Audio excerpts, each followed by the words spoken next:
So hello guys, how are you all? I hope you all are fine. So as you've seen in the thumbnail, today we are gonna see special movie on what if Naruto and Ophis were couples? Watch this video till the end, also like, share and subscribe to the channel.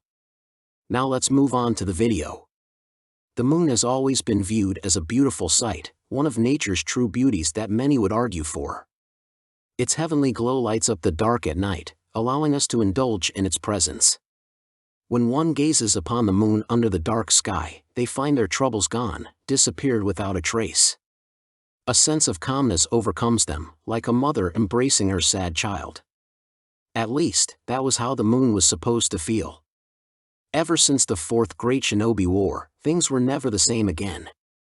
When people gaze upon the moon under the dark night, they are reminded of the battle that was fought, a battle that decided humanity's fate, one in which countless lives were lost and left the earth forever scarred. And then, they remembered what was born out of those dark times. Peace. For the first time in history, there was peace. What was once held as a fantasy became a reality. It wasn't just a couple of nations banding together, but everyone in the entire world. Countries were no longer fighting, enemies became allies, and the bonds forged during the time of war grew even stronger. Mankind finally stood together as a whole, and the great evil lurking in the darkness was purged from their homeland. The moon, once seen as a thing of beauty, then the bringer of their demise, is now a symbol of what is to come and what is yet to pass.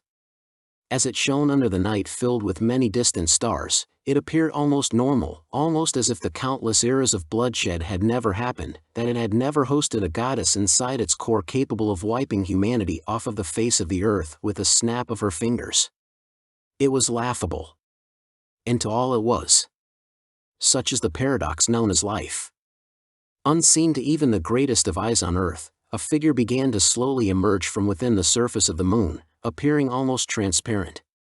The head appeared first, 2 horns, silk-white hair, and femininely shaped. Next came her body, donning a white robe radiating royalty with purple and yellow edges. The sleeves were baggy, not constricting her arms. The robe reached her feet and beyond, appearing almost endless.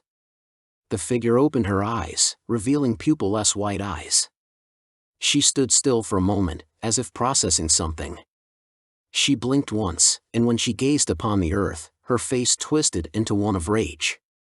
The very air around her was distorted, twisting and bending in ways never thought possible. Cracks began appearing on the moon's surface as her power fluctuated wildly, waiting to be unleashed at a moment's notice.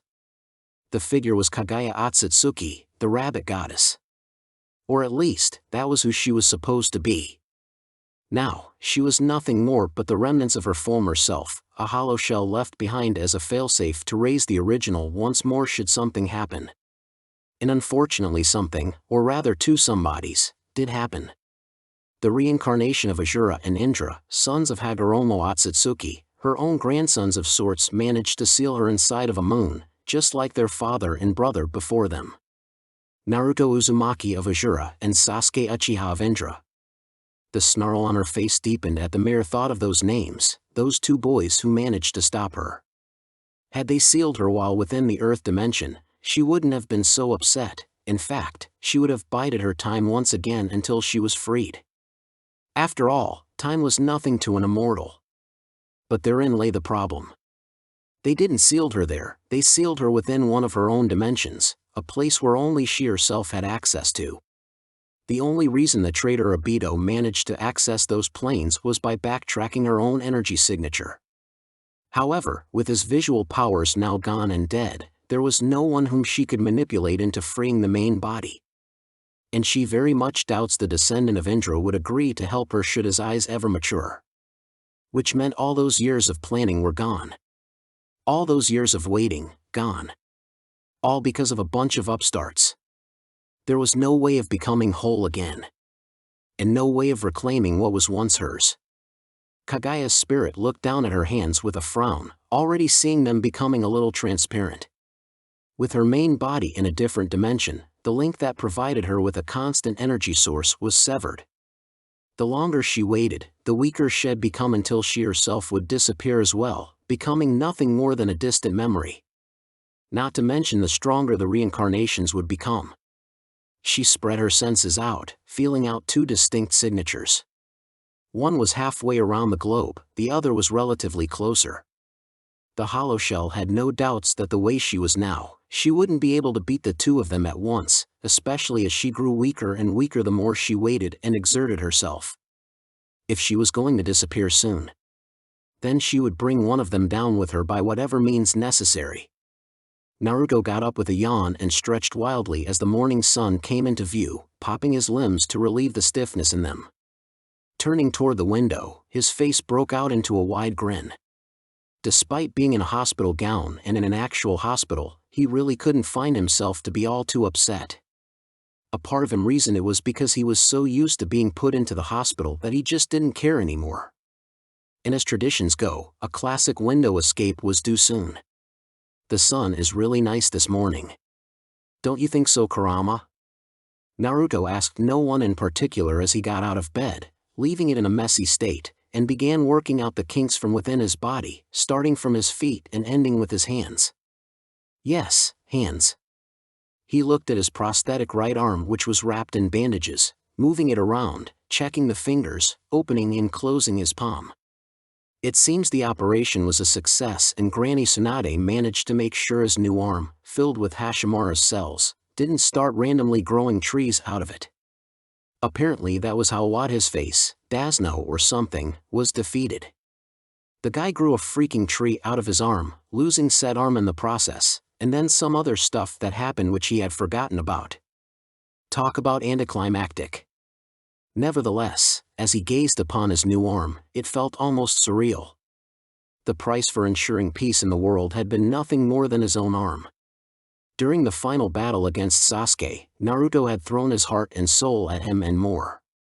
The battle was more than just winning but rather whose ideals was worth fighting for, and would be used to guide the shinobi world into a new era. The descendant of Indra and Asura had fought to the near death once again with everything at stake. At the end, Naruto came out on top and managed to bring Sasuke back, thus ending the cycle of reincarnation and hatred. The brotherly feud that devastated the landscape and caused countless bloodshed since the very beginning was finally over.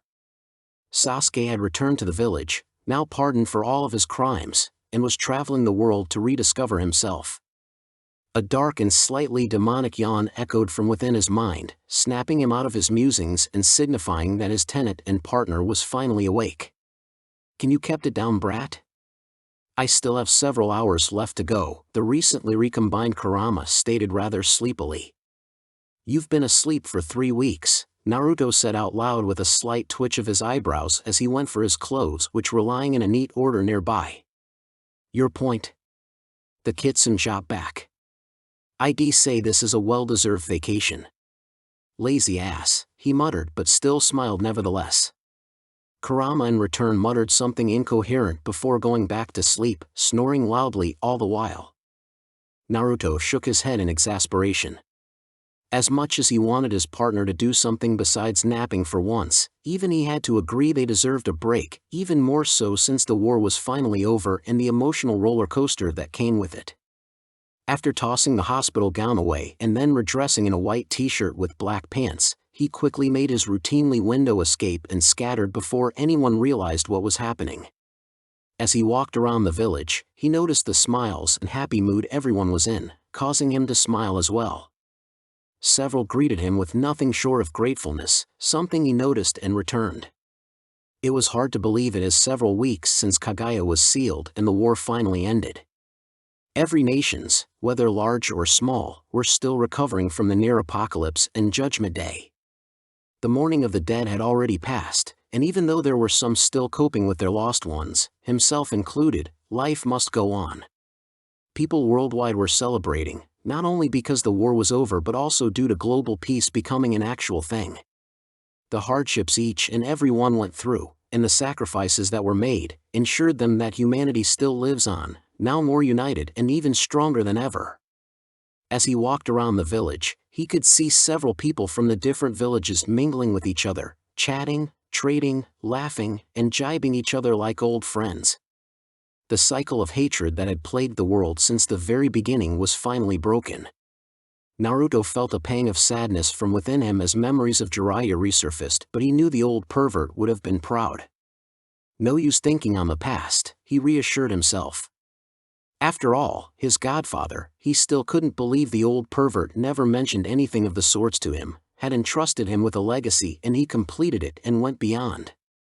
If only he could find someone to carry out the other legacy, one involving the Ika series, then the old Toad Sage may finally rest in peace. He'd do it himself, but he was pretty sure Tsunade and Sakura would skin him alive, heal him, before repeating that several times over. And people wondered why he never became a pervert. No, that time in the hot springs with Sai and Yamato while looking for Orochimaru never counted. Fortunately, or unfortunately depending on who you asked, Yamato stopped him before he committed what could be called suicide by peeking on Sakura. Naruto paused mid-step. Maybe he was a pervert after all. In his defense, all of his male role models were perverts, so that didn't exactly leave a good impression. Iruka was sent flying whenever he used the sexy jutsu. Ebisu was a damn closet pervert who was too high-strung. The third Hokage reads smut in private. He highly doubt the old man knew that he knew about the secret stash behind the drawer. Kakashi wouldn't stop reading his smut wherever he went. He was half convinced the old scarecrow would cuddle with his books at night. Killer Bee couldn't stop staring at Granny's chest and thought the reanimated Yujito flashed him. And then there was Jiraiya, who was the self-proclaimed super pervert with no fears and would shamelessly peek on women whenever the chance arises. Why the hell were all of his teachers a bunch of perverts? Naruto nearly ripped his hair off in frustration, making bystanders look at him weirdly.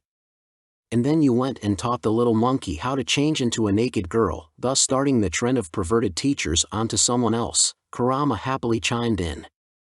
Screw you, Kurama. He gave the kitsune a mental bird. Aren't you supposed to be getting your beauty sleep? The fox snorted. Your midlife crisis, as amusing as it is to see you think for once, oi, was too entertaining to pass up. Naruto's eye twitched. I'm glad you found entertainment in my pains. I live for those moments. Damn foxes.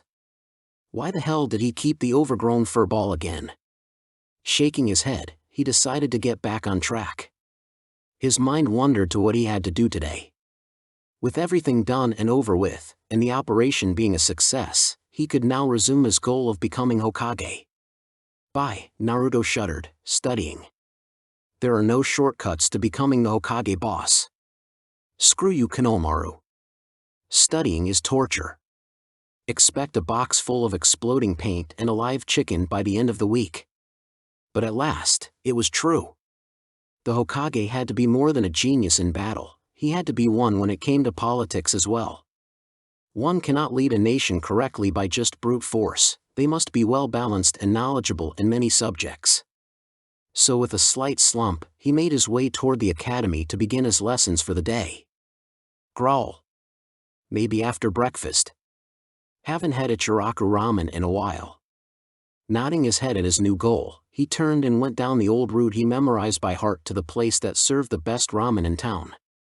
Naruto took no more than 5 steps before his instincts screamed and he quickly moved out of the way as an unknown object smashed into the spot he was moments ago, causing a huge cloud of dust to appear.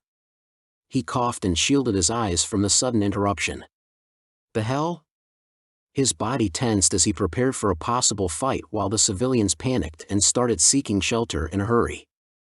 He could make out several blurs nearby, no doubt the others leading the civilians while notifying everyone of what was happening. Who would attack at a time like this? Everyone was at peace and was allied with each other. To attack them would be a declaration of war to all of the 5 great nations plus many of the smaller nations as well. Who was dumb enough? Suddenly, out of the dust cloud came the angry form of Kaguya, glaring daggers into Naruto's head while making an attempt on his life. Time seemed to stop as his body froze and his eyes widened as he stared at the familiar face of one of the strongest beings he had ever encountered and presumed gone. His heartbeat began beating harder and faster as a few sweats began to gather on his face. His throat seemed tighter and he felt Kurama waking up once again and also experiencing what he was going through. Luckily, despite what his initial reaction was, Naruto was able to recover and swiftly move out of the way by a hair length as Kagaya's hand went past what was undoubtedly his head. However, that was short-lived as she quickly twisted herself midair and launched what was unmistakably the all-killing bones. Quickly entering the six-path sage mode and gaining the familiar yellow glow with black designs, and wincing at the pain it caused due to his body not fully recovering yet, he managed to speed out of the way as projectiles whizzed back and embedded themselves on the wall behind him, degenerating it in an instant. Kurama! Why the hell is Kagaya still alive? Naruto nearly shouted within the confine of his mind while preparing himself for a follow-up. Without waiting for a clear response, he engaged Kagaya in a taijutsu battle, attempting to draw her away from populated places and to buy time for help to come. I don't know. Kurama was equally frustrated as well as partially nervous as he stared at what was undoubtedly the rabbit goddess. She should be sealed inside the moon you created. Well, she's here now. Naruto grunted as he blocked a strike that caused his bones to vibrate. God damn it, I thought we finished this already. As he blocked the first strike, Kagaya immediately lashed out and delivered a kick right toward Naruto's center, knocking him through several buildings. Tossing the debris aside and making it clash into the ground, he glared at her with confusion and a little bit of fear. Last time, it took both him and Sasuke to defeat Kagaya. Now, it was just him since Sasuke has already left the village some time ago. And he was injured to top things off. Not to mention he couldn't go all out without possibly killing others in the crossfire, something she undoubtedly noticed. How are you still here? We sealed you. Naruto demanded, hiding a wince. The kick dealt a lot of damage, not because it was stronger, but rather because his body isn't fully healed yet, meaning right now, he's at a disadvantage. In response, Kagaya made the all-killing bones appear out of her hands, intending to make blocking further strikes impossible. The dead should not speak. She then charged. Kagaya Otsutsuki has been sighted in the village. She is currently engaging Naruto Uzumaki. Those were the words the messenger gave after they barged into the room. Those were the words that filled everyone with a pit of dread. Kagaya Otsutsuki, the rabbit goddess, the progenitor of chakra, had returned. Almost immediately, the room descended in chaos with everyone demanding answers. What had started as a peaceful conference turned into what could be described as near unadulterated madness. If it weren't for the situation, Kakashi would have found his battle-hardened shinobi running around like a bunch of headless chickens to be extremely amusing. Sadly, it was a seriously situation. Enough! The words of the Hokage silenced everyone immediately, showing just why they were called shinobi, as they all brought their attention toward him, awaiting guidance. Only 3 weeks in and I already want to retire. Damn it, Naruto. Number 1 hyperactive unpredictable ninja indeed. Now isn't the time to lose your heads, Kakashi stated sternly. I want the civilians escorted to safety immediately and sit reps on what's happening now. Several people nodded and immediately went to work. Notify all able shinobi and set up a perimeter around the battlefield. Naruto will have a better chance of fighting back when he's not focused on protecting us. Several more nodded before carrying out the order.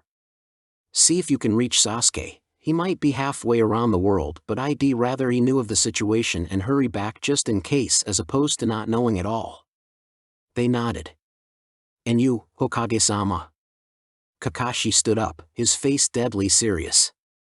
Get me Lady Tsunade and Sakura as well as Shikamaru. Tell them it's an emergency.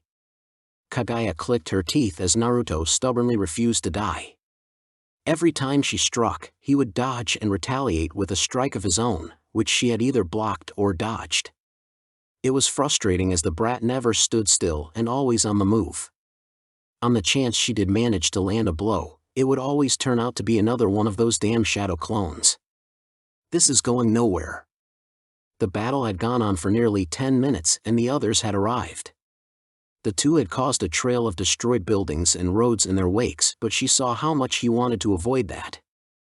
The others had encircled them but had made no moves whatsoever. The mortals were no doubt planning a counterattack at the moment, which meant she should wrap this up before they interfered and made this much harder than it should be. She took a quick moment to assess both her and Naruto's statuses. They were both weakened, that much she could tell. He tried to hide his injuries, but nothing could hide from her eyes. However, even weakened, he was still able to avoid all of her attacks. Both of them were slightly panting and covered in cuts and dirt, but neither had landed a fatal blow. Her remaining chakra was slowly depleting while his remained almost constant. The longer the battle dragged on, the more of an advantage he'd have.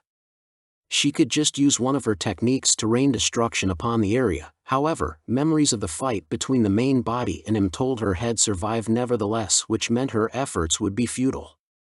Kaguya glanced toward the side, feeling some stronger than average chakra signatures approaching. A sense of anger nearly overcame her. This was her chakra, something she never gave to any of them. She returned back to Naruto and felt her anger increase tenfold as she gazed upon his form, burning brightly with what was hers. When she had gotten pregnant with her sons, she gifted them with her chakra while inside of her womb. She raised them and taught them how to use their powers to defend themselves if only slightly. She had hoped they would be obedient little boys that always did what they were told. But she was wrong. Against her warnings, they stumbled upon something they would have been better off not knowing: the creation of an army of white Zetsu. She knew Hagoromo had fallen for that girl, but in her mind, if that army didn't exist, then the others in the Otsutsuki clan would have killed them all when they came. In the end, she valued her son's safety over their happiness, which led to her demise. The gift of chakra she bestowed upon them was then used against her. And then Azura and Indra, or rather their reincarnations, her grandsons, imprisoned her once more with the same blasted technique. Kaguya let out a breath to calm herself. Losing herself to anger at this stage would mean all of her work would be gone. She wasn't surprised that he had yet to make a move while she was busy reminiscing. She knew Naruto was using the time to think of something as well as recover some strength. And with a time limit on the clock, she herself needed a plan to defeat him before the window of opportunity disappeared. She instantly willed several clones of herself into existence, putting Naruto on guard. She hid her wince as she felt her chakra drain significantly. Each clone had enough to ensure they kept everyone else away from this battle. But that also meant she could no longer use her all-killing bones for an extended amount of time, since that would just drain her reserves at a faster rate. A gust of wind came by, causing their clothes to sway. Readying herself, she then launched at Naruto, who blocked her punch, causing a small shockwave to erupt and to grunt at the force exerted behind the strike. However, just because it was blocked didn't mean it was stopped. The force behind her strike began pushing him further and further back, leaving marks on the ground and digging up the terrain. She eyed him closely as she felt her clones disappeared from sight while still maintaining the pressure. From what her memories told her, he valued his people and his home. Kaguya supposed she could try and kill all those he held dear to him. However, knowing Naruto, he'd rush in and save them while also fighting back stronger than before should she go down that route. While it could lead to his demise, the chances of him actually falling for her tricks was almost zero. Not to mention such act was beneath her. Several of his clones appeared on her flanks, cutting off her train of thoughts and intending to take the heat off of the main body. She leaned her head to one side, narrowly dodging a kick before sidestepping to avoid a jab aimed for her chest. Jumping back, she dodged another one of his attempts while raising an eyebrow at how he finally chose to use his truth-seeking balls as weapons against her. Instead of fighting unarmed, he now wielded a 2-feet-long black chakra rod capable of neglecting everything but senjutsu. She watched as 2 more orbs went toward his 2 clones before transforming into identical 2-feet-long chakra rods. As the 3 were now armed and slowly encircling her, she knew she could no longer block his assaults without the aid of her full power. It seemed he was getting more creative the longer they fought, which spelled bad news for her. Kaguya knew she was out of options, and by creating those clones to run interference, she limited herself even further. There wasn't much time left before she failed to achieve her revenge. Not to mention they'll arrive soon. The Otsutsuki clan, her clan, a clan of nomads wandering from planets to planets harvesting the fruits to increase their power while killing all those within the vicinity, regardless of kinship or not. A family full of barbarians, for lack of better terms, that took what they wanted and only answered to those with power. A clan that was getting closer and closer to this planet as the years passed and would undoubtedly be here soon. Wait. With her main body sealed up once more, the only ones who could possibly stop them were Naruto of Ashura and Sasuke of Indra. Those two together were a force to be reckoned with, not to mention how they were able to bring others along to help them. If she could get rid of one of them, then her clan would be able to finish off the rest with less oppositions. Neither of the two had to die. She doubts she could kill them at this point. One of them would just have to be gone when they arrived. Getting rid of the one world saviors so said world could be destroyed? She neared smirked at that but held herself back to prevent him from being on guard. Refocused on the battle, Kaguya saw another attempt at her life. The Naruto in front of her charged forward, attempting to push her back to the other two. After the fifth swing, instead of moving, she quickly grabbed one of his wrists and snapped it in half. She took in a small delight of happiness at the yelp of pain, considering how much pain he had caused her. She then kneed him hard in the stomach, making him vanish in a puff of smoke and the chakra rod to hit the ground. Moving to the side, she saw another Naruto attempt a sneak attack from above but missed. Exerting more than enough force to shatter several mountains, she delivered a strike to the back of his neck, causing him to dispel as well. Her eyes wandered around, looking for the original and quickly jumping in the air as he came bursting out of the ground, Rasengan forming instantly the moment he broke the surface. She didn't bother hiding her smirk as she absorbed his technique, slightly increasing her reserves while watching in satisfaction at the look of horror on his face as he realized what he had just done. Damn it, he swore as he quickly disengaged and made some room between them. I forgot you can absorb any and all ninjutsu. His brow furrowed into one of concentration and determination with a slight of curiosity. She could see the gears in his head working overtime to fabricate a plan of action. He then opened his mouth and said, "Aren't you going to talk? You were chattier the last time we met." She failed to recall ever speaking more than 10 sentences during their last encounter. But since he insisted. "Thank you for your chakra." Naruto nearly face-faulted. "Oh great," he muttered as he picked himself up. "I can see where old man Sage got his sense of humor from." Kaguya decided to ignore him before she lashed out and then be caught off guard.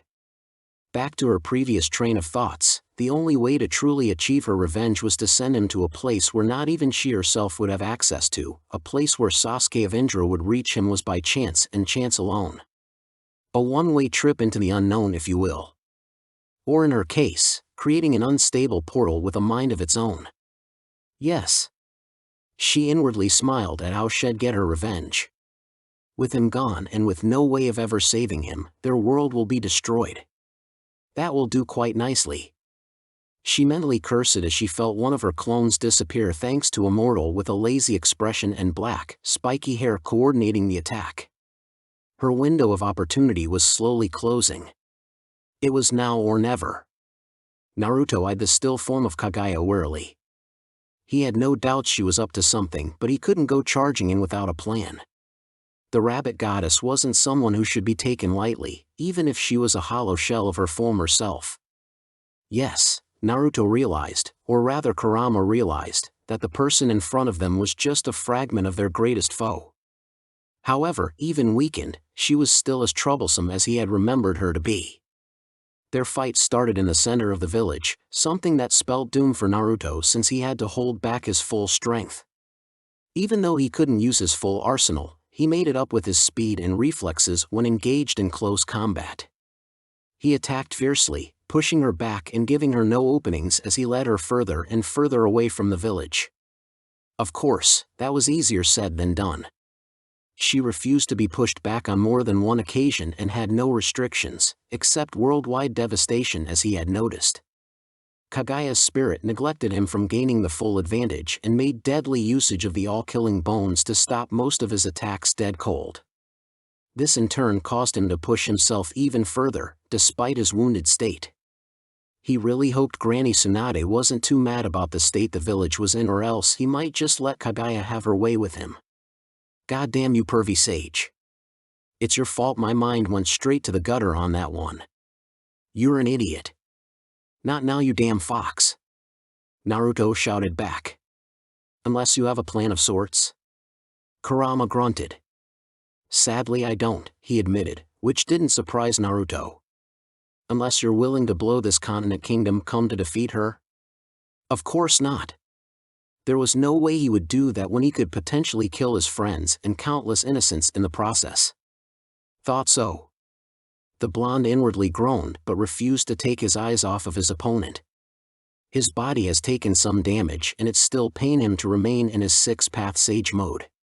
He could feel his chakra coils flaring up, burning from the inside out. They had yet to recover ever since the hectic, non-stop battle that took place several weeks ago.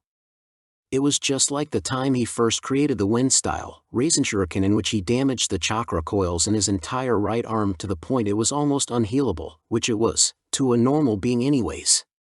It was only thanks to his Uzumaki longevity, having Kurama sealed within him as well as being healed by the renowned medical ninja Tsunade, that his arm had been restored to its original state.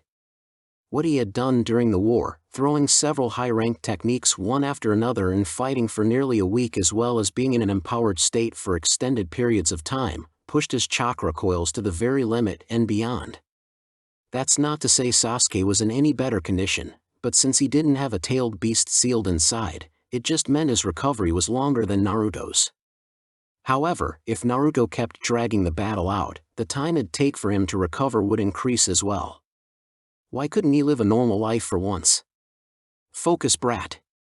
He sent a mental thanks back at his partner for keeping him on track. Spreading out his senses, he took in the situation at hand.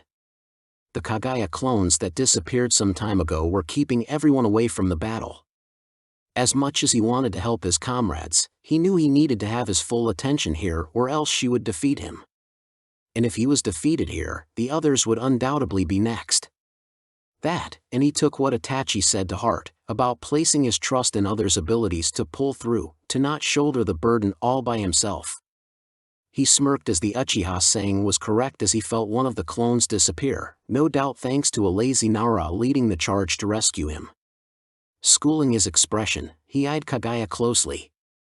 He noticed that as the battle dragged on, the more transparent she was becoming.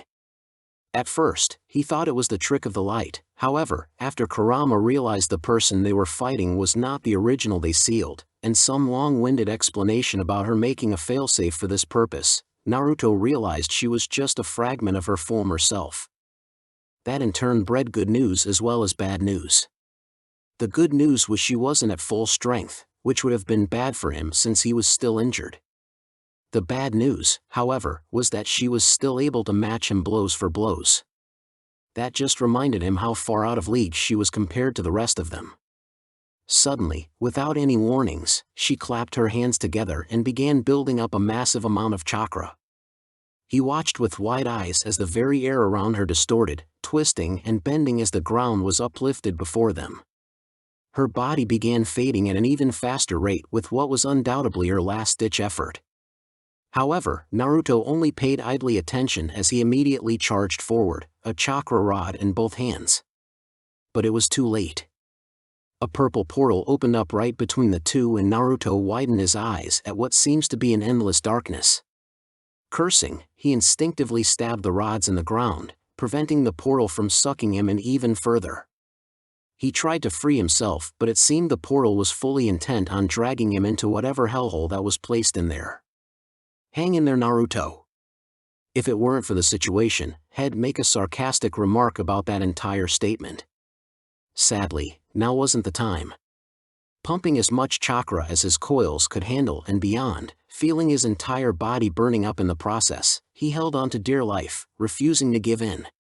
He felt the Kagaya clones around him disappearing, and his friends rushing toward his position the moment they were able to. He could hear their distant voices right now, shouting his name. Just a bit longer, he told him as he gritted his teeth while thinking of how to get out of this predicament. A feeling of dread appeared in his stomach as Kaguya appeared in front of him, as transparent as a ghost and quickly fading. On her face was a triumphant smirk. Knowing this might be the end, he refused to give her the satisfaction of his fears and instead glared with as much force as he could muster. She then spoke the words that would forever be embedded in his nightmares. "Farewell, Naruto Uzumaki." Right before she faded, she delivered one final kick at his body, causing him to lose his grip and get absorbed in by the portal. His last image was his body entering the darkness as it quickly closed, his comrades shouting and rushing toward his location only to not make it. He could make out the horror-filled faces and some tears as they knew they weren't going to make on time. He could remember Kaguya standing at the entrance, disappearing from sight but still smirking, knowing that finally, after the entire battle, Kaguya Otsutsuki had finally gotten her revenge. The dimensional gap. An endless space which exists between the three separate realms known as the Earth, the Heaven, and the Underworld. There was no moon nor sun within this world, only a bottomless ocean of colors. No wildlife existed, nor was there a ground to stand on. It was a place filled with iridescent colors spreading as far as the eyes could see, a myriad of nothingness. Otherwise known as the Void. With its toxic atmosphere, any who lack some sort of magical protection while in the void will quickly disintegrate due to the nothingness it contains. It was a world like no other, governed by itself with no outside interferences.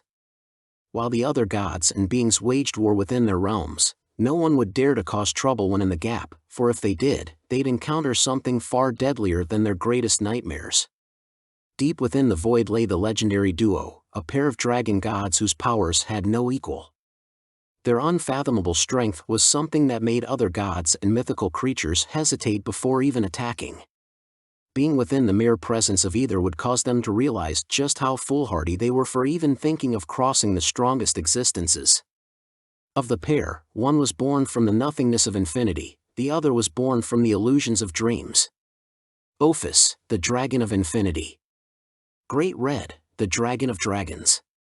They were ranked at the top of the food chain, leagues away from the other competitors. For several millennia, their spot went undisputed. The dragon gods, both feared and respected even among their own kin, were well known within the world of the supernatural community for a reason. And because of their power, they were also the most sought after. Son of a blue. Whatever one Naruto Uzumaki might say while spinning uncontrollably through air was suddenly cut off as he upchucked the contents of his stomach, containing yesterday's food, while traveling at high speed through the unknown. Bah! And then there was Kurama, who wasn't doing any better given the fact he had front-row tickets to what was undoubtedly the worst ride of his life. Brat, please, ugh, stop. The fox managed to weakly get out during the continuous hellspin. One could easily tell from his tone just how much suffering he was currently going through. Oh gods, this stinks. Let's just assume he was talking about the ride and not the smell. Anyways. What the duo was going through could be described as being stuck inside of a giant hamster ball with no way out while rolling non-stop down the side of a hill which seemed to have no end. While spraying the insides of said device with a variety of colors. Try. Ing. The golden glow responded back as his world turned upside down for the near millionth time. The duo didn't even know which way was up and which way was down even if you asked them. Try, bluff, harder.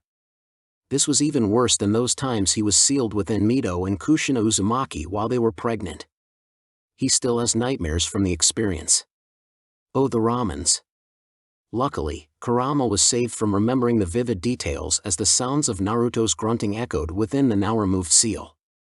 He was redoubling his efforts to stop the unwanted hell ride one Kaguya Otsutsuki had sent them in, trying his best to rebalance himself if the growing struggles and slow descent were anything to go by.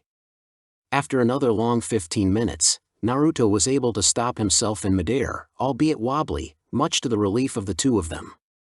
Never again, he commented once he was sure nothing was going to come out again. Agreed. You're still cleaning up the mess you made, the blonde reminded him with a twitch of his lips. He made the mess, head clean it up. Damn it. Chuckling and with his head still spinning, Naruto adopted a serious expression as he spread his sense out while remaining on guard for a possible attack. As his vision became clearer and more stable, he realized the place he was in was devoid of all light and life forms as well as only being covered with an endless ocean of colors. As interested as he was to know how that was possible, there were more important matters to attend to. He scanned his surrounding, looking for anything out of the ordinary. He quickly turned around, expecting a sneak attack from behind. He looked up and down, making sure to have his blind spots covered as well as have his senses covering said blind spots. His yellow, cross-like eyes remained on full alert, even though nothing had happened after 5 minutes of him being able to stand still for once. The truth-seeking balls hovered around him, ready to be used in a moment's notice. Nearly a month ago, during the fight with the original Kaguya, she was able to cross several dimensions with ease, taking them with her. When she had sent Sasuke into another realm, she then literally became one with nature, making it hard for Naruto to counterattack. Since she was a part of nature itself, it made it extremely difficult for him to pinpoint when the next attack was coming off. It was only thanks to his abnormal reflexes that he was able to avoid the worst of the barrage.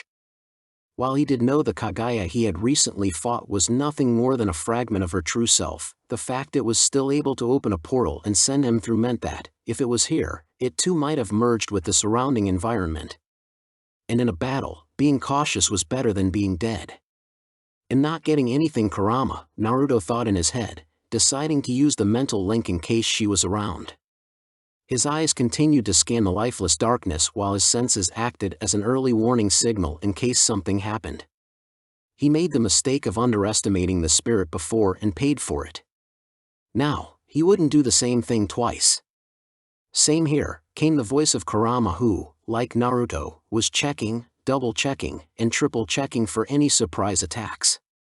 After being on guard for nearly 15 minutes, making extra sure the fragment of Kaguya wasn't going to pop out and attempt another assassination, they managed to relax slightly but remained on alert just in case.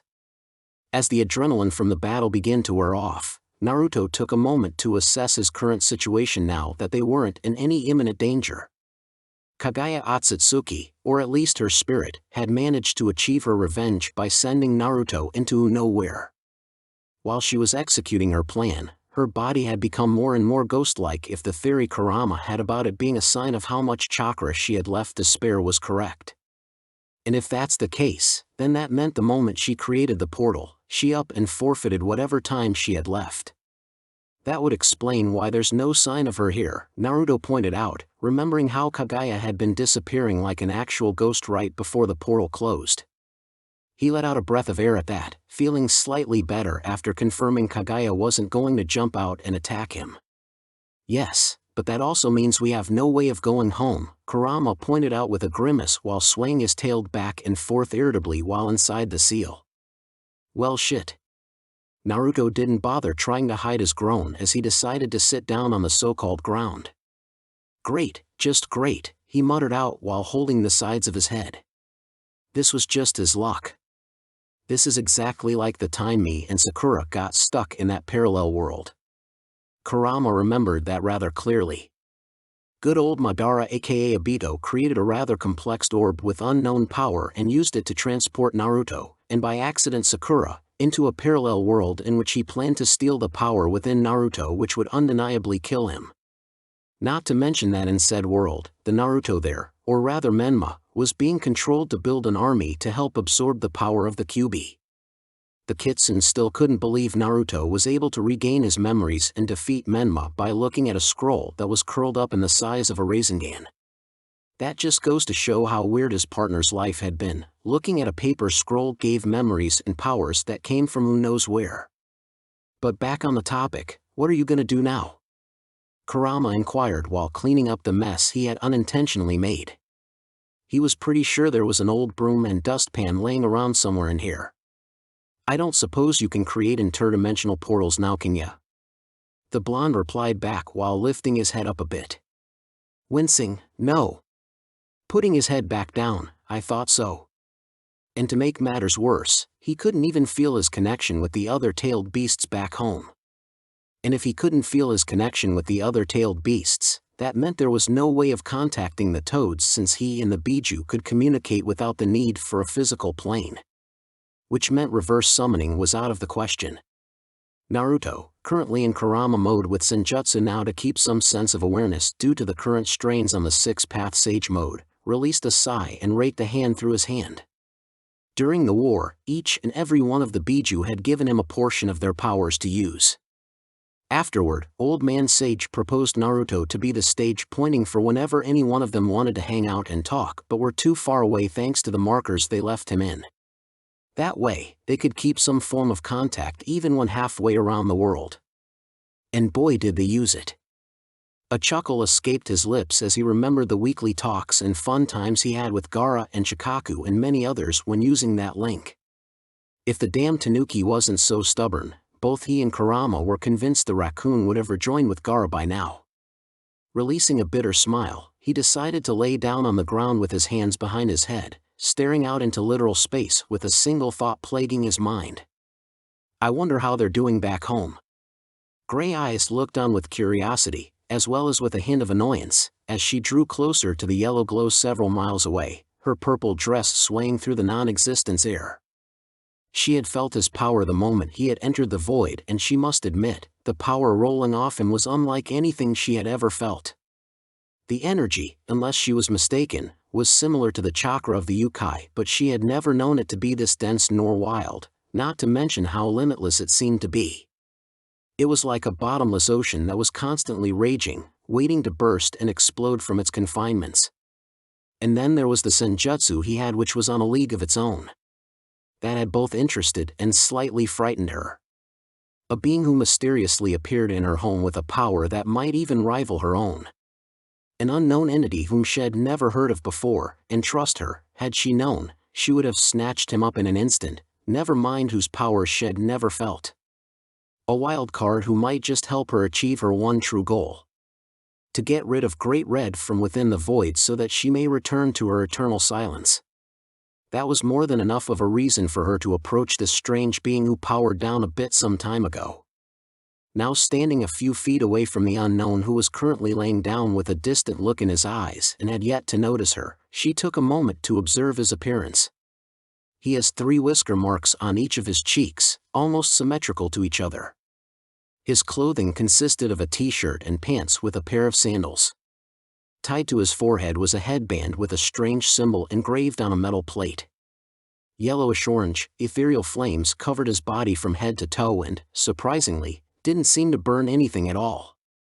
Black markings and designs of unknown origins appeared on his limbs, most likely an effect of the flames.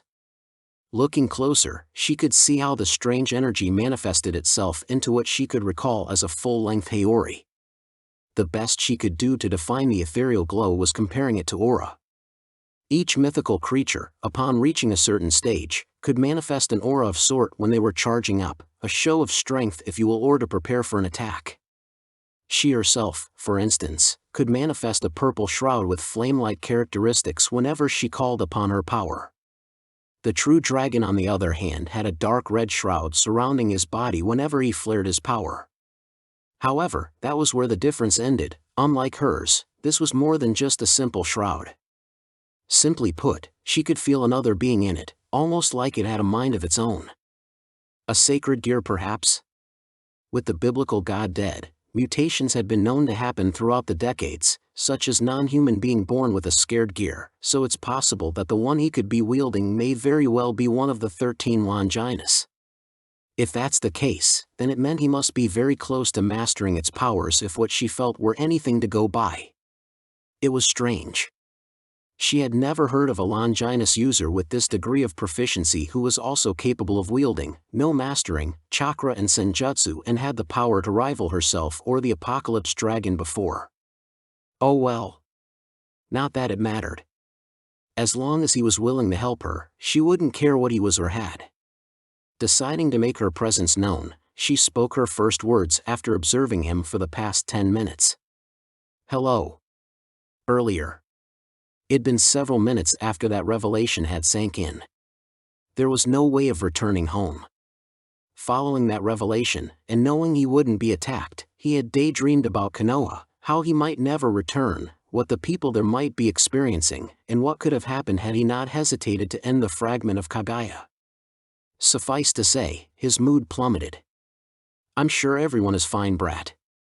And then there was Kurama, who was currently doing his non-paying, part-time job as Naruto's counselor. Ugh, hi, Naruto inwardly groaned and covered his eyes. I can't believe this happened. It wasn't your fault, he reassured him. Granny and Sakura are so going to kill me. The words, if I return, filled the air, but neither wanted to say anything about it. The blonde could feel the kitsune shrugging from within, as if almost at a loss at what to do. We both know you've done worse. Okay. Fair point. Still. Kurama sighed. He really wasn't getting paid enough for this, nor was he experienced enough to handle this problem. Still, he will try. Naruto. You with me? Yeah? Time to pull stuff out of his chakra-constructed ass. Then you should know that regardless of every situations you've been in, you've always found some way, even suicidal, to make it work out for you. Sighing again, yes, I know this look bad. Yes, I know we may never see them again. Yes, this may be a one-way trip and we may be stuck here forever. Is there a point to this? Naruto asked in a deadpan tone. Did the fox even know of the term pep talk, emphasis on pep? My point is, the kitsune drawled out, resisting the eye twitch, is that you shouldn't give up when the situation is bleak. But Kurama. Because if you did, if this is you, he made sure to emphasize his point, then you wouldn't have beaten Pain and saved Nagato, you wouldn't have beaten Obito when he became the ten-tailed Jinchuriki, you wouldn't have survived when Madara took me out of you, you wouldn't have beaten Kaguya, a goddamn goddess of all people, had you given up. But most importantly. The fox drew in a breath. But most importantly, Naruto noticed how his voice was getting softer. You wouldn't have conquered the hatred inside of me had you given up from the start. Although he couldn't see it, he could feel his tenant, no, his partner, smile from within. And had you not done that, we wouldn't be where we are right now. Chuckling somberly, we'd still be trying to fight over who could retain control over your body. And I wouldn't have learned what it was like to smile again. Nor how it felt to have someone I could call a friend. Naruto? Kurama called out worriedly, concerned over the well-being of his partner. He was almost positive that speech would have worked. Then again, he was pretty much BSING at this point. But he was BSING with feelings. Naruto, hey, speak to me. Say something. Sniff. Wah. That was beautiful, Kurama. Naruto exclaimed from within the confines of his mind. Huh. I've always knew you were a big teddy bear under that tough guy exterior of yours. And there went any and all goodwill he had for the blonde. I take back everything I've said, he deadpanned with a violent eye twitch. You are an idiot. And this was the guy he agreed to willingly spend the rest of his life in? I love you too, you big overgrown bag of fuzz. Either Naruto didn't hear him. Or he did and decided to ignore it. I hope you rot in eternal hell, brat. This guy. Why did he even bother? I've always knew you cared. It was a good thing Naruto wasn't actually in the cell, or else he feared he may have been glomped by an emotional Uzumaki. Shudders. I do not. Kurama vehemently denied. If not, then why did you have that speech just now? He pointed out in a matter-of-factly tone. I was worried about not being able to go back home. And that was true. You have a habit of breaking the impossible, so I thought. I didn't know you were at Sundara, Naruto stated in an innocent tone. In a low and dangerous voice, did you just? Don't worry, Kurama. He exclaimed, ignoring the killer intent sent his way. Your secret is safe with me. On the outside, Naruto crossed his heart. The way he promised that made Kurama almost want to believe him. Almost. If he hadn't started it in the first place. Come in the cell and say it. The kitsune roared out. I'll show you my gratitude, you brat. And by gratitude, he he meant beat the idiot senselessly until he was nothing more than a puddle. And there's the deer. Naruto pointed out chirpily. I was wondering when that would come into play. Oh, for the love of. Why, you little. I'll give you a hug later. Promise. Naruto vowed, and sent a mental peace sign, before he quickly cut off the mental link. I don't want your stinking hugs, you hairless monkey. Naruto snickered as he felt the anger Kurama was transmitting through the link, no doubt embarrassed for being called out like that. It wasn't his fault, honest. It's just the fox was too easy to tease and the tough guy act really wasn't fooling anyone once you got to know him.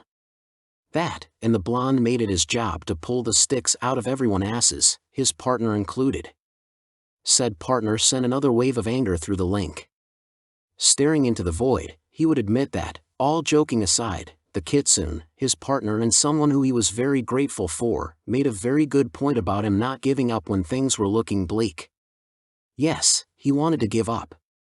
Yes, he thought it was the end of the world.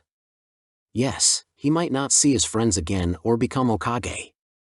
And it's true. But so what?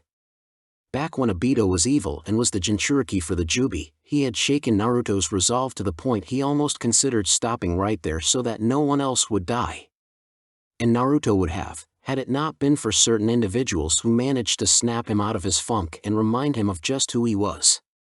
And now, the same thing was happening, his resolve was weakened, but Kurama of all people, the self-proclaimed incarnation of hatred itself, had helped him when he needed it and had pulled him back on his own 2 feet.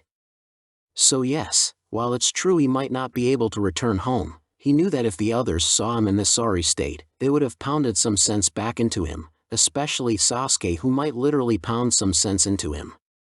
Naruto inwardly shuddered. No more electrocution, please. Or being roasted alive. What was it with Uchiha, lightning and fire? Seriously. Nevertheless, another reason why he wouldn't despair, at least fully, was how Kurama was right to state how things usually work out, one way or another.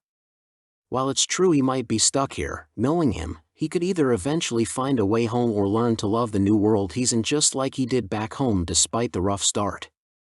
Things usually have a way of fixing themselves, regardless of how bad the situation may be.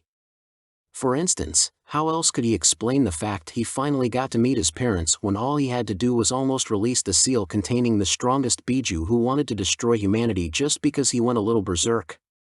Or how he had to nearly die so that he could unlock a power he'd never had before to defeat the enemy, or enemies, who threatened his way of life? Or how he had to nearly die, again, just to show how far he was willing to go to save a friend from darkness and managed to convince said friend to do so when they're both bleeding, missing an arm, and on the edge of death? He swears on his life there was some divine being out who makes it its job to make his life a living hell. He just knows it. Hello. Gah. Speak of the devil. Jumping onto his feet and slightly away from the voice, Naruto glared at the person who nearly gave him a heart attack, only to find a girl with dull gray eyes? He could have sworn it was a divine being answering his call. Don't scare me like that. He raised a fist and comically shook it while the other hand was clutching his chest, hoping to calm his rapid heart somehow. At least he knew it was friendly. Why would an enemy announce themselves, never mind greet the person they're about to injure, considering neither of them had met before? He very much doubted the little girl was a threat considering she didn't exude an ounce of malice in the air. Wait. She didn't exude anything, no chakra signature, no malice, no presence, nothing. Kurama? This was beyond the scope of anything he could handle alone. Why must you always attract the weird one? The kitsune grumbled while spreading out his senses, knowing this wasn't the time to be holding a grudge. Unless she really was harmless, and if that's the case, then he was going to give the blonde idiot the ass-kicking of his life. What are you doing in my domain? Her soft voice reached his ears, but something, unseen to him, felt off. It was like her words were there, but her heart wasn't. Brat, Kurama cut in, interrupting his thought process. She's waiting for an answer. Naruto blinked. Oh. Ah hee hee. He scratched the back of his head like he always did when sheepish. Sorry about that. I didn't mean to intrude on your home. Looking around, it's a nice place you have here. Not to mention weird. Now that his head was clear, he finally noticed something that wasn't there before, how the very aura this place gave off was one of nothingness, as in there's nothing to feel at all. That shouldn't be possible since, even when Kaguya sent them through several dimensions, he could always feel something about it. Ever since Old Man Sage gave him his power, his connection with the world skyrocketed to the point he could pinpoint where someone was and how they felt all within the span of seconds. He could also notice the subtle differences in locations as well, such as how one place may be more pure or corrupted, for lack of better terms, as compared to others. Here though, he couldn't feel anything, no taint, no warmth, no life, nothing. Granted, he was in Kurama mode and not Six-Path Sage mode at the moment, but still, he should have sensed something. It was like a void of sorts, one deprived of literally everything. Naruto glanced toward the little girl who had not moved or spoken for a while. Taking in her appearance, he estimates she was around 12 years of age or so. She had long, flowing, raven locks that reached toward her hips, which was held together by a cute, purple headband.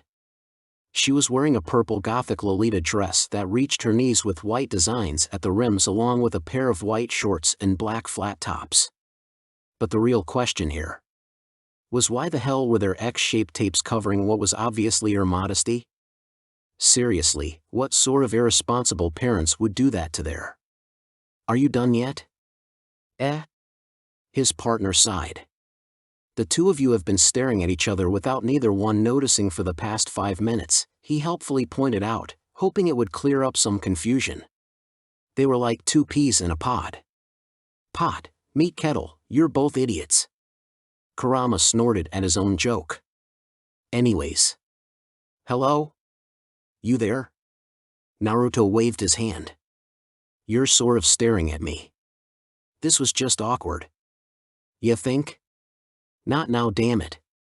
The duo watched as the mysterious little girl slowly blinked, as if coming out of whatever trance she was in. Bluntly asking, why are you here? The duo's sweat dropped at how emotionless she was. Heck, Naruto was certain she could put Shino to shame. And that was saying something considering he rarely talks, and when he did, it was always monotone. At least she used a soft tone when she spoke. Focus, brat, Kurama reminded him while sighing once again. His attention span was so short these days. He was pretty sure getting bashed in the head several times from fights had something to do with it. Oh well. Oh, right. Sorry about that, again, he chuckled sheepishly for spacing out there, again. It's just that, where is, here, exactly? Naruto asked with confusion. There were no distinguishable landmarks for him to recognize, such as buildings or trees. Heck, everywhere he looked, there were only colors and the feeling of emptiness. He wasn't even sure there was an end to this place. Unseen to him, she relaxed a bit upon hearing he didn't intentionally come here to steal her home. Spreading her hand out, like a real estate agent giving a tour to a potential buyer, this is the dimensional gap, otherwise known as the void, my home. Her voice did not change at all, remaining the same blandness since the very beginning even after the revelation. Void, huh? Fitting.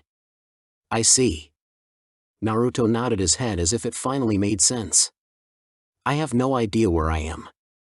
Inside the seal, Kurama facepalmed. Idiot. Of course you don't. Kaguya sent you here, not yourself.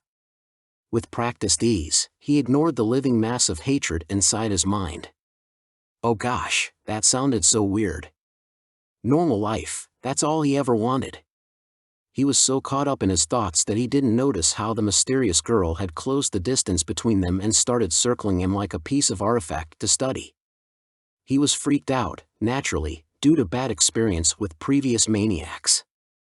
However, upon closer examination of the girl, he noticed something. When she was standing completely still, she became one with the nothingness in the air, as in the two of them became one.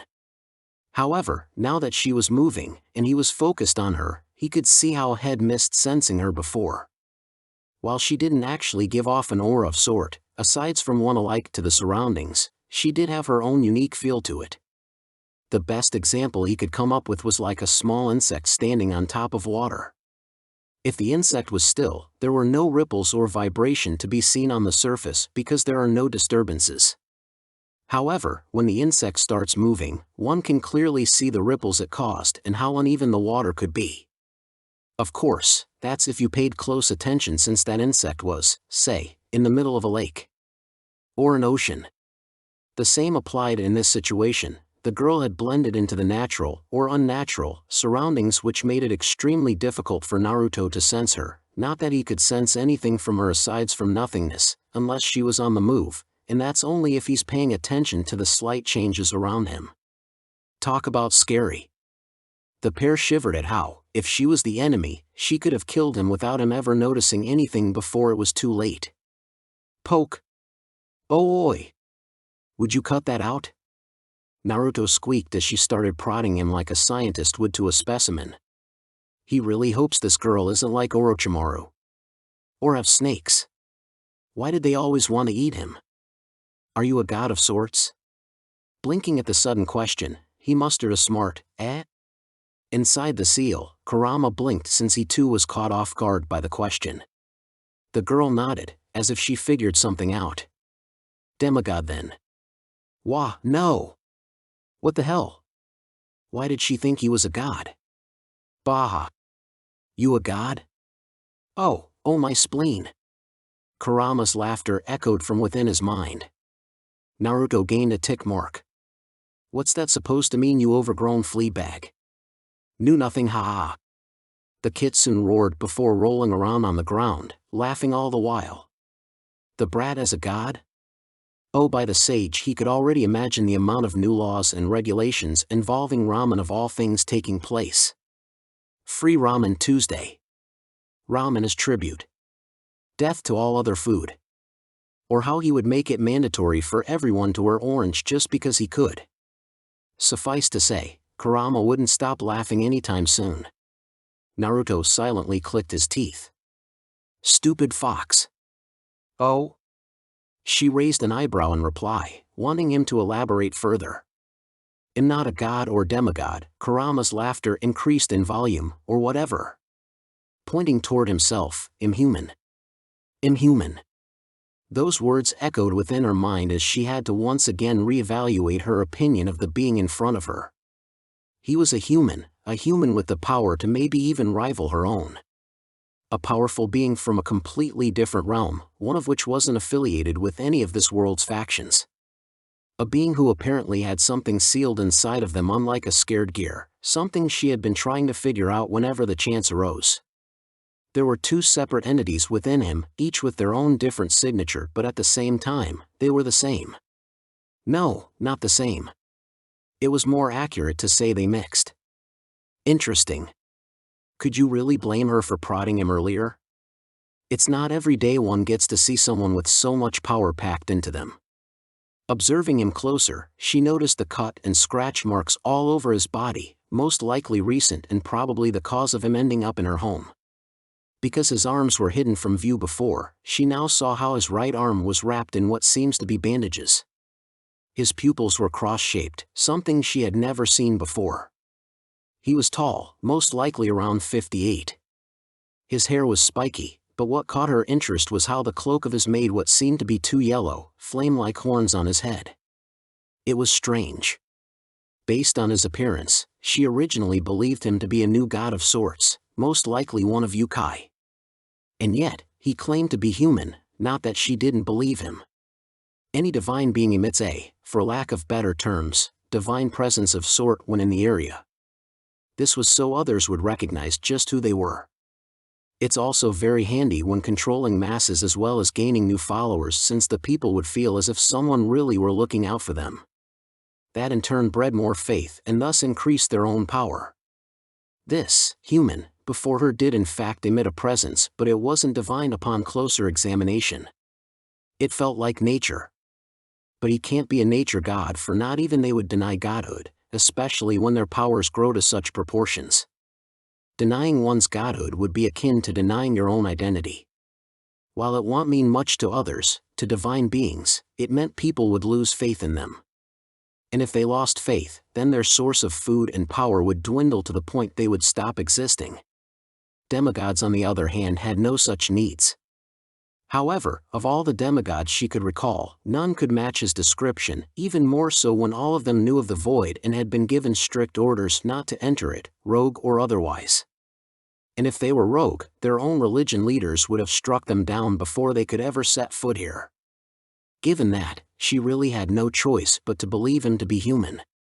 Correction, the strongest human. That revelation brought upon a little excitement as well as hope from within her. She had originally come to see his intentions in her home and then act accordingly. Basically, if he proved to be like Great Red, she'd obliterate him where he stood. If not, then, hopefully, she could convince him to join her in her goal of freeing her home. And she'll be damned to let this opportunity pass away. A human with the power to rival that of the gods and goddesses as well as herself. The strongest human she had ever met. Not to mention with no affiliation. "I have a question for you then, human," she started, after a moment of silence. Excitement and a hint of hope could be seen in her eyes, something he undoubtedly caught on. This could be the chance she had been waiting for. Naruto twitched. "Hey! I have a name, you know, Naruto Uzumaki," he clarified, inwardly wondering why she made it sound as if she wasn't human. She nodded, her raven hair swaying as she did so. She would remember that name. "Very well then, Naruto." A hand reached out toward him. "How would you like to join me?" Issei couldn't help but inwardly groaned as he walked down the street, carrying his bag over his shoulder. He was a 17-year-old teen with short, brown, and spiky hair and light brown eyes. His outfit was a modified Kuo Academy's uniform consisting of blackish-gray pants and an open blackish-gray blazer with white accents over an open long-sleeved white dress shirt. A red t-shirt was underneath it, and for footwear, a pair of slightly worn-out blue and white sneakers. He gazed upward, watching as the clouds slowly drifted by and wondering if he could ever catch a break. With his imagination, the clouds transformed themselves to the upper portions of well-endowed women, their sweet, melodic voices teasing and luring him to come closer before reverting back to ordinary clouds. A small breeze came by, causing his hair and clothes to sway. He closed his eyes momentarily, savoring the sense of calmness and letting the wind carry his troubles away. His skin felt cool as the wind brushed against it, fighting to push on through before deciding to simply go around. He still found the sun uncomfortable, however, thanks to one of the side effects of being a reincarnated devil. That's right, devil. And sadly, that wasn't even where his troubles started. He still remembered, in vivid details, the event that went down nearly 3 weeks ago. A girl he barely knew, one who went by the apparent alias of Yuma Mano, had asked him out after school. Being him, he had immediately said yes and then proceeded to brag to his friends about it, after getting over the shock that a girl, a hot one, had asked him. Seriously. A smoking beauty had asked him out. What was he supposed to do, play it cool? These things didn't usually happen to guys like him, so of course he was taken by surprise. Stupid pretty boys and their charms, girls threw themselves at them. Why couldn't that happen to him? Well, it did, and that was where his life changed. During the date with Yuma, he took her out and showed her a good time, or at least tried to. Since it was his first date and like ever, he was at a loss at what to do and where to go.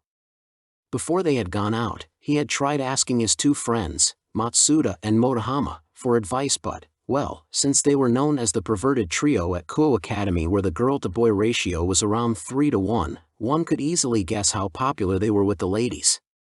Since that option was out, he tried asking his parents. He was never doing that again. Mainly because they wouldn't stop doubting him. Thank you, parents. I can totally see your faith in me. And why do you keep on thinking you'll end up dying alone? And not that bad, am I? Back on the topic. In the end, he resulted in going through his manga collections for ideas. Desperate times called for desperate measures after all.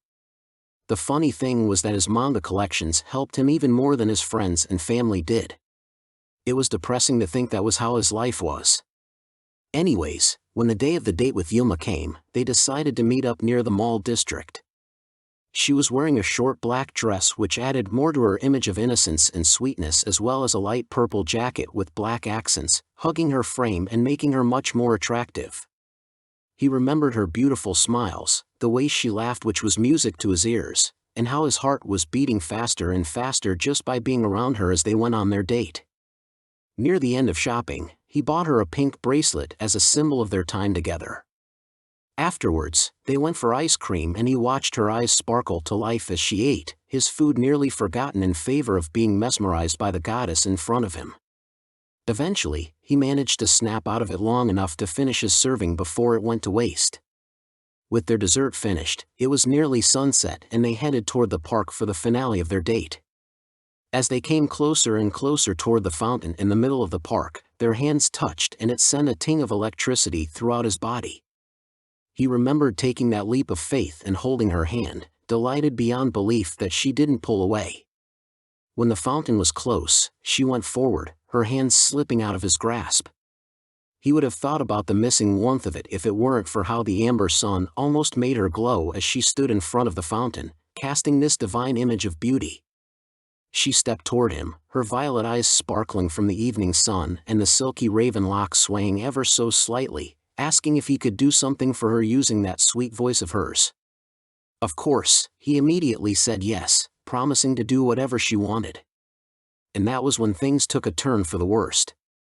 The rest of the memory came as a blur due to the shock as well as the short viewing of her naked form when she underwent a transformation.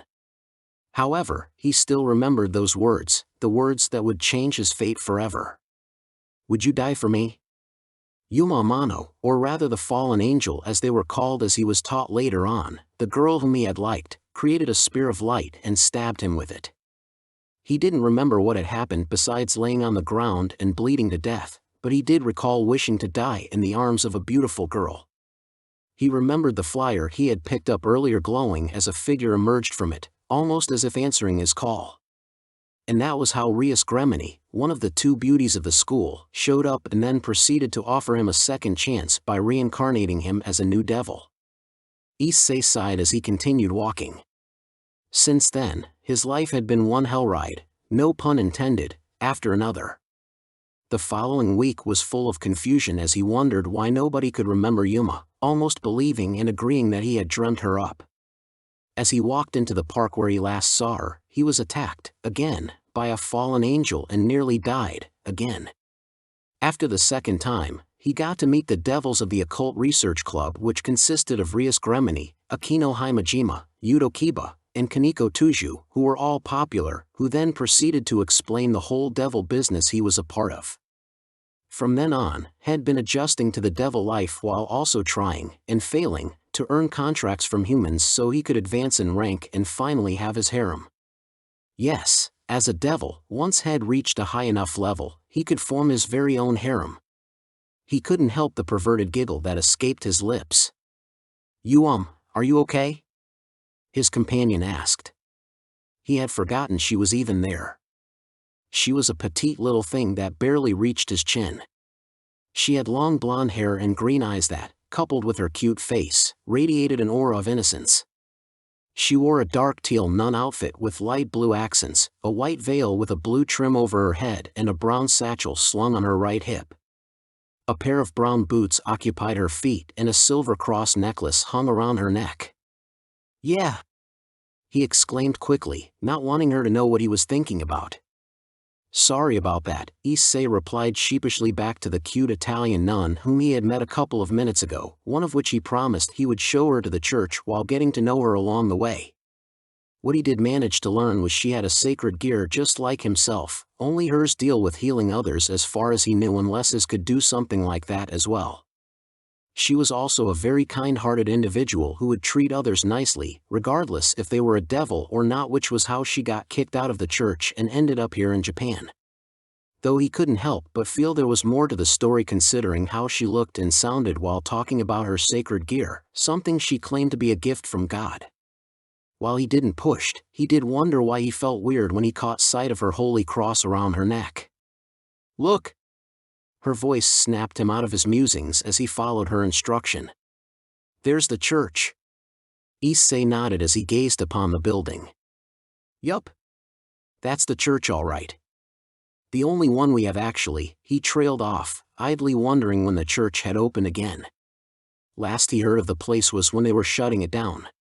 The lights inside were on, which meant people, so it had probably been reopened recently. An unknown pressure bared down on him. He suddenly went stiff as he felt his body sweating, warning him something dangerous was nearby. All of his instincts screamed at him to get away, to get as far away from the church as possible. His left arm started shaking and his spine felt chilly. His throat felt tight as his legs slowly moved backwards on their own. It was fear a prey would feel when cornered by a predator. Fear that if he made any wrong moves, his life would be forfeited.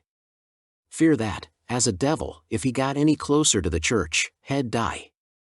I'm so relieved we found it. The nun exclaimed with a bright smile as her emerald eyes shone with gratefulness, snapping him out of trance. I'd better get going, Issei said calmly, trying to cover up and make his exit as natural as possible. The sooner he got away from that building, the better off he'd be. And the sooner his arm would stop shaking. Wait.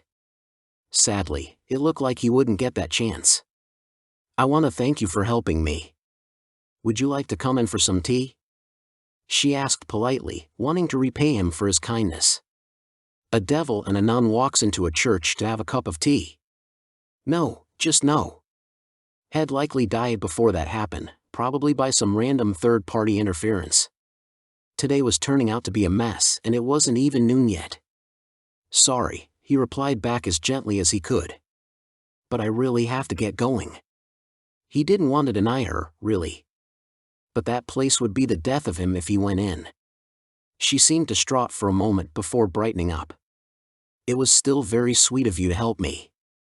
My name's Asia Argento. The smile on her face was simply dazzling. Issei Hayudu. And it wasn't a problem, he replied back easily with a smile. See you around. He left with a wave over his shoulder, never looking back. As he continued his way towards school, he couldn't help but think of his encounter with that kind nun. Things were going to be different from now on. He could just feel it. Two figures floated in the dark space, staring at each other, one with hidden excitement while the other was with confusion. The myriad of colors hummed in the background, moving in irregular patterns. Nothing besides the colors and the two figures could be seen for miles, nor were there any other sounds to be heard in the void. Finally, Naruto broke the silence. What?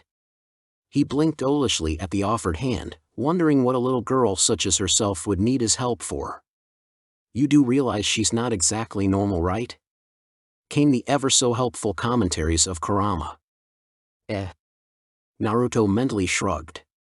She hasn't exactly done anything to hurt us, and we were trespassing on her home, he pointed out, making Kurama see just why he was considering doing a small task in return. That, and he didn't want to sit around and just wait for some miracle to happen so he could suddenly return home. Might as well do something in the meantime. Besides, stranger things have happened before. What's one more to join the list? He said cheerfully, though he was inwardly crying at his abnormal life. Let's see, off of the top of his head, he learned he had a demon sealed inside of him. His first C-rank mission turned A-rank, he got swallowed by a giant snake, had to fight a demon, met the super pervert, summoned a giant toad with a drinking problem, fought another demon, and he learned he had a terrorist organization after him when he was still 13 years old. Naruto inwardly hung his head. Kurama rolled his eyes as he felt the exaggerated sadness Naruto was emitting from within the seal.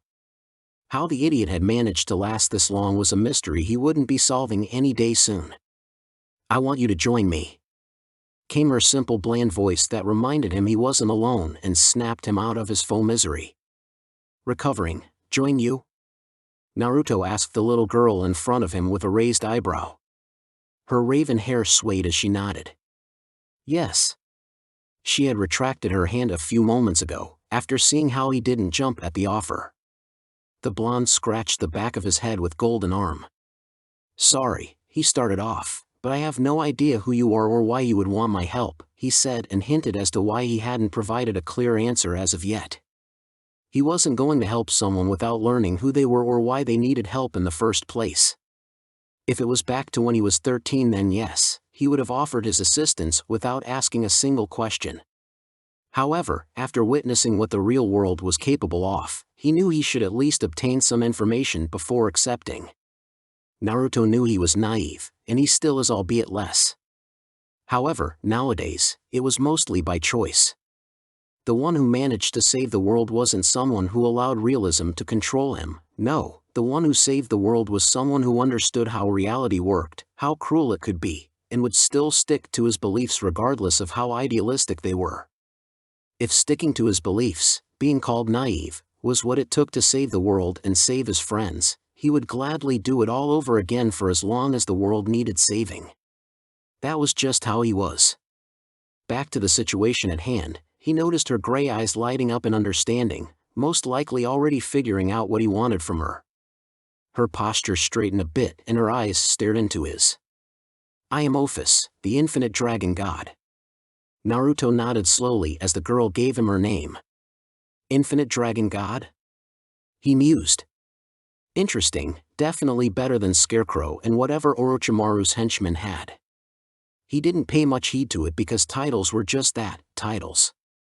Some had them because they had earned it, others were mostly self-proclaimed. Some could actually live up to their title, such as the first Hokage, who was dubbed the god of shinobi. Other people, however, such as bandits being a prime example, couldn't because they chose those monikers for a purpose in mind, such as intimidation. He didn't believe Ophis' title for the moment unless he saw her transform into some sort of infinite dragon god or whatever. Plus, she was a little girl. How could a small thing like her be a dragon god? Kurama merely rolled his eyes. "You'd think he'd be used to these things by now." "That's right," the now-dubbed Ophis replied. Naruto tilted his head, a look of confusion plastered on his face. "But aren't you a girl?" he couldn't help but asked. "I am a shapeshifter. I can change to any form I want, however, I prefer this form the most," she explained, gesturing to her childlike body. "So," Naruto drawled out, making a mental note, "she slash it as a shapeshifter, you like to take the form of a little girl and have been in it the longest?" Kurama merely raised an eyebrow at his partner's questionings. Where was he going with this? She nodded slowly, her eyebrows slightly furrowed together. "Yes. So wouldn't that make you the infinite dragon goddess?" Naruto pointed out.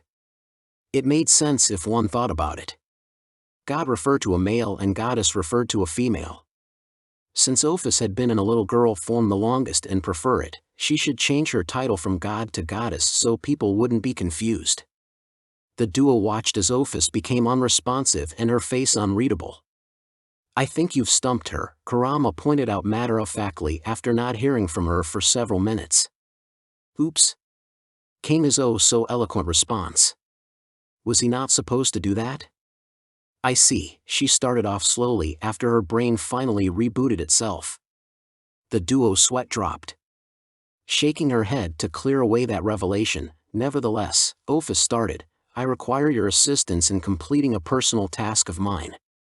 "And what task is that?" "To join the Cow's Brigade and get rid of Great Red." Naruto tilted his head. That answer only gave birth to even more questions. "What's the Cow's Brigade?" he inquired.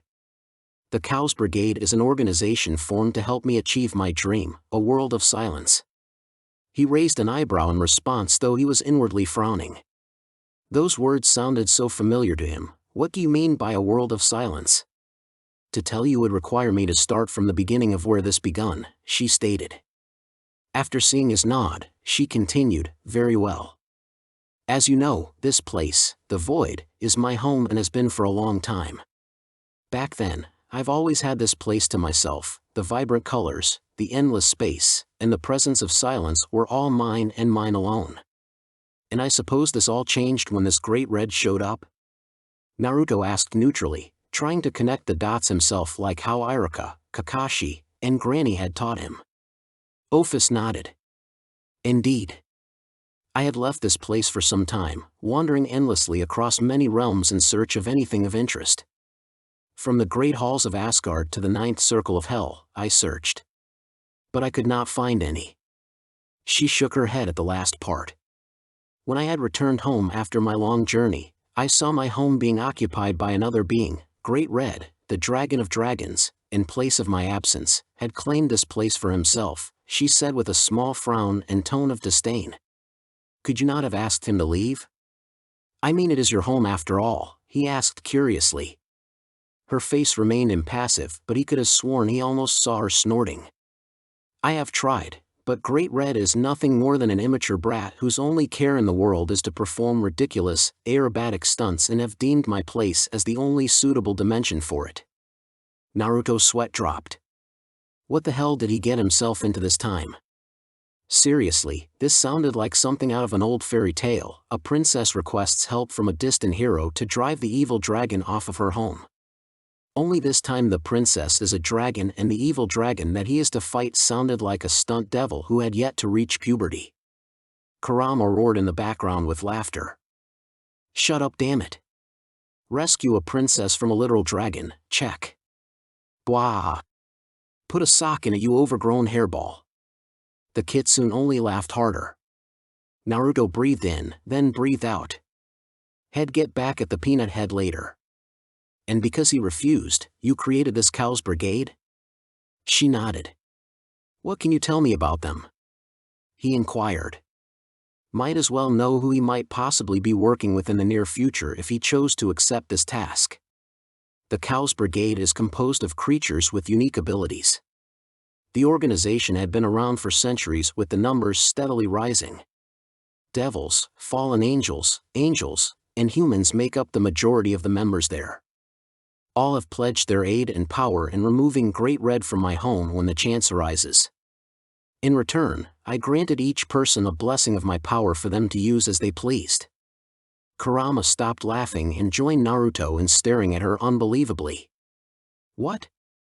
Resisting the urge to twitch, if I may ask, seeing her nod, he continues, if they have been around for as long as you claimed, then why haven't they done anything about your problem yet?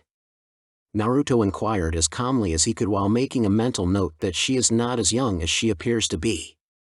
Whatever gave you that idea? Came Kurama's snarky voice. He did say the girl in front of them wasn't exactly normal, but the idiot ignored him. You reap what you sow after all. The blonde cut off the mental link while his eye twitched, not wanting to get into an argument with the peanut gallery at this moment. It is because they are not adequately strong enough to fight Great Red as they are now, was her simple response. Kurama sent a wave of disbelief through the seal. Naruto resisted a facepalm. Barely.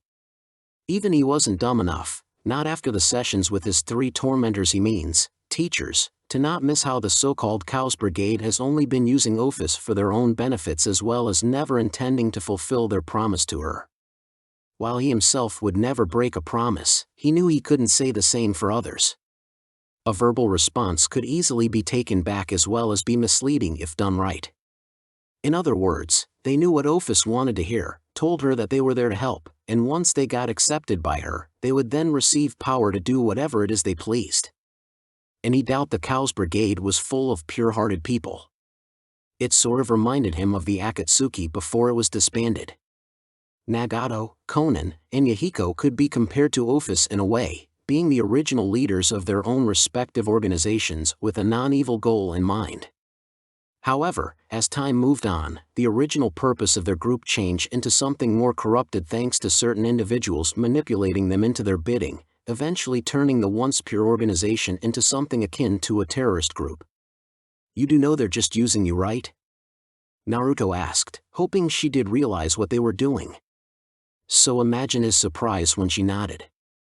It does not matter, she started, I am but a figurehead for them. As long as they fulfill their promise and get rid of the pest, I do not care. Even if they might end up betraying you?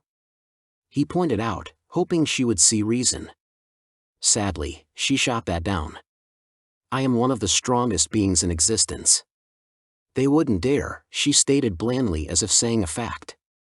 He inwardly sighed at how naive she could be. It was no wonder she was so easy to manipulate. That really coincided with his childhood actually. So will you join me, Naruto Uzumaki? Her voice brought him out of his train of thoughts. Said blonde looked at her with calculating gaze, a touch of sadness and pity within his eyes. He looked around the void, looking far beyond the myriad of colors. His eyes scanned around as he took in as much details as he could about the place. He listened intensively with his ears, hoping to pick up something. He reached out with his senses, wanting to find something, anything, about the place. And he did find something. Nothingness, and an endless sea of darkness. He looked back at her and gave her a sad smile, confusing her slightly. The way she had no one but herself to rely on. The way everyone feared her because of her powers. The way they wanted to use her because of those powers. All of it reminded him of Gaara. Gaara at least had his siblings around him before Naruto had changed him. Ophis? She had no one, at least none that he knew of. But with the way she was speaking, he could sort of guess she was never close to anyone. That, and he could tell her experience regarding emotions rivaled that of Gaara when he was young. She reminded him of himself too, or at least, of how he could have turned out. Whereas he rejected the darkness growing up, wanting others to acknowledge him and be with him, Ophis on the other hand embraced it and thrived in it. The darkness was all she had known for a long time, and she was okay with that. She probably left her home because she was curious as to what the world was like. However, seeing that she preferred the silence, she must have grown to hate it. And that reminded him of Sasuke. Naruto bit his lips. This being in front of him, the one who welcomed the darkness so openly, the one who was so used to its presence that she wished for nothing more but for it to return with her, could she have been how Sasuke would have turned out had Naruto not convinced him? Would Sasuke have been like her, alone in the darkness with no one to rely on and be content with it? Was this what Sasuke had wanted? Eternal isolation from everyone? He looked around at the void, the endless place with no life in sight. There was no light, no air, no trees, no wind, no sun, nothing. All that stretched for miles was a sea of darkness and colors, humming and moving in the background with no real purpose. There was no feel of life in the air, no warmth, no cold, no happiness, no sadness, nothing. It was sad. And lonely. Like an orphan who never knew the feeling of parents. Or what it was like to have a friend. How about a deal then? Naruto said from out of the blue as he stared into the colors. A black eyebrow arched upward. A deal? Came her usual bland reply with a hint of curiosity in it. He looked back at her, his yellow eyes from his Kurama mode piecing into her gray eyes, shining with what seemed to be determination and confidence. He raised his hand and extended his index and middle finger up. 2 months, he declared. I want you to come with me for 2 months to the real world. If you admit that the world is much more than what your home can offer, you'll have to agree to call me a friend and leave this place every once in a while. Her single eyebrow returned to its previous state as she stared at him. And if I don't admit? Pointing toward himself with his thumb and puffing his chest out a bit while wearing a wide grin, he declared, then I'll agree and personally kick this great red character out of your home for good. That's a promise, Databeo. Ophis fell silence. Her eyes stayed on Naruto, never leaving his form and him not changing his stance at all.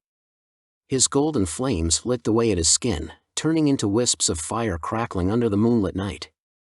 A minute passed, then another. The only sounds heard were the irregular patterns of colors moving in the background and the light sounds of their breathing. As they reached the 3rd-minute mark, she finally spoke softly, but her words could be heard from all around. If I refused? Dropping his arm but still smiling, you sure? I think the deal would benefit us both really. Raising an eyebrow, how so? We could both use a friend, Naruto pointed out with a small shrug. He didn't know anyone in this world, for obvious reasons, and the girl/shapeshifter/dragon god/whatever in front him seemed like she could use a friend. Who was he to leave someone alone in the darkness? That, and he kind of needed a tour guide anyways. She frowned. Friend? The word tasted foreign in her mouth. She did not have need for friends. I could just force you into helping me, Ophis stated as she bore a bit of her power onto him to match his level and then slowly increase it. The smile on his face dropped and a small frown appeared as he started increasing his own power as well, his clothes swaying more and more as the yellow shroud glowed brighter and expanded in intensity to push back her power. Their power levels were climbing higher and higher with each passing second. The raw power being exuded in the air created mini shockwaves and powerful winds formed from the pressure. The two powerhouses pumped more and more of their power into the atmosphere, their clothes and hair swaying wildly around them. Then, just when it seemed they would stop, a purple shroud engulfed Ophis. She had touched into her real power. Naruto widened his eyes as he felt her power rising further and further, becoming more and more potent with each passing second. By the 5th second after she activated that shroud of hers, Naruto changed into his 6th-path Sage mode, unknowingly causing her own eyes to widen in surprise. However, he was too busy to pay any attention. He tried matching her power, his face straining from the efforts, his teeth clenched, and sweat drenched all over him. His chakra coil burned as they had yet to fully recover to handle the strains from his ultimate mode. He felt his body heating up, but he refused to back down. This was his chance to save someone from the relentless darkness. With that thought in mind, he pushed himself even further. His yellow aura clashed with her purple over the battle of dominance. He saw her face and felt a slight smug of satisfaction as he saw her struggling to overcome him. Howling winds echoed all around them, their pillar of aura shooting higher and higher into the sky. Gray eyes stared into yellow eyes in a battle of will, neither one willing to back down just yet. Asura's descendant felt his power reaching its maximum in his current state.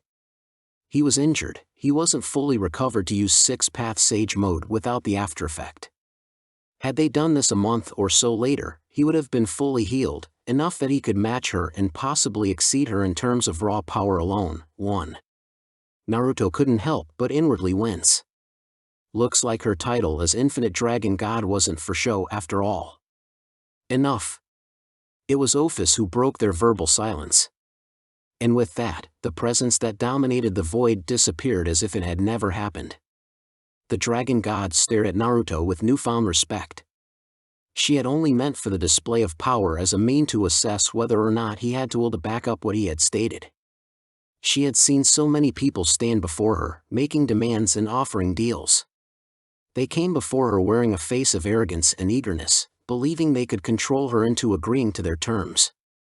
But the moment she flared her power, they all changed, they grew submissive, agreeing to do whatever she wanted them to do, in fear of facing her wrath. Never before had someone besides Great Red openly stood against her and not backed down. What's more, he had, if she remembered correctly, what was it? Ah, that's right. He had the bite to back up the bark, or so to speak. Ophis knew he was powerful. She had sensed it. However, sensing his power and actually seeing his power were two different things. Naruto Uzumaki had power, and loads of it. Enough that he was able to stand against her while she tapped into her true power. And he was injured to top things off. There were actually two reasons to her testing him.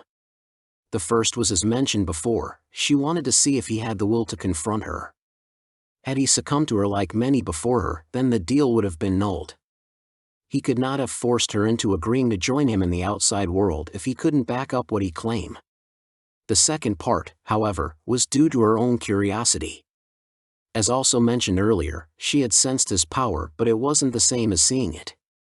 Seeing how he was able to match her own while handicapped made acquiring him for her own side that much more interesting. She actually felt quite giddy about it, feeling excitement flow through her body like never before.